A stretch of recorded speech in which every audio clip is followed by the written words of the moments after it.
Hey Grace family, and welcome back to our midweek check-in.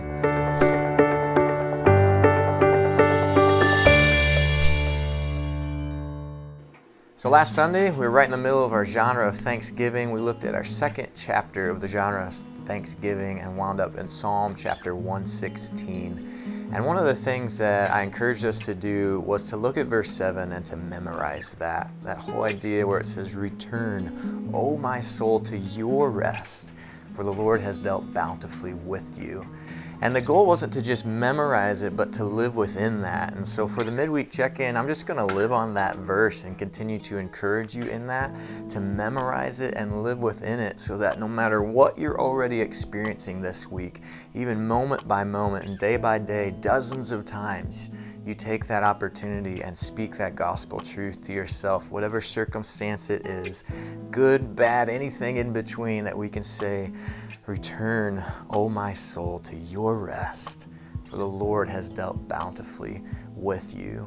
And when we take those opportunities, it just takes all of this chaos happening around us, and it speaks that gospel truth that verse 8 expounds on and says that He has delivered our soul from death, He has delivered our eyes from tears, He's delivered our feet from stumbling. And when we say, "Return, O my soul, to your rest," we remember that salvation and that joy and that sanctification that He's gifted to us, and we get to live within that. And when we memorize it and live within it, it really does just bring those moments of rest for our souls. And we need that desperately. I mean, our world is constantly surrounded and it's just in this middle of unrest, whether it's politically or relationally or ethically. Like, there is unrest everywhere.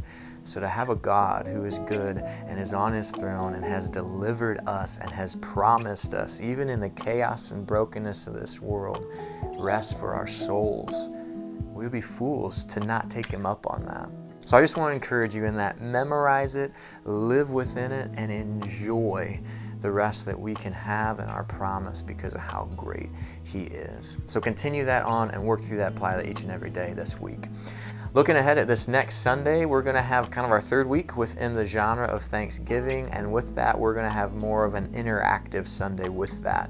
We've done that with the hymns, we did that with the laments, where we just kind of change the service a little bit and interact more with it as a congregation and just some of those truths that we find within that genre. So this Sunday, we may have a couple more songs, we have some extra moments of prayer, but one thing that I wanted to kind of encourage you with to come ready to bring Sunday is to think about a moment or a season in your life that God has delivered you from, and be ready to give that over to Him and just offer thanks because of that truth.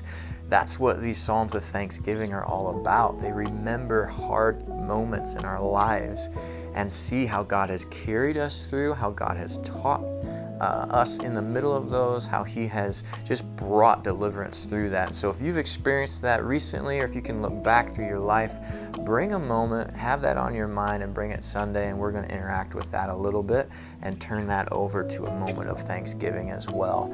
We'll also be celebrating the Lord's Supper. We're going to have a little shorter sermon on Psalm chapter 32, so you can read that ahead of time, and you'll see the connections there with the forgiveness and the redemption and the Lord's Supper. It's another Psalm of Thanksgiving, and it gives us so many more reasons to be thankful for.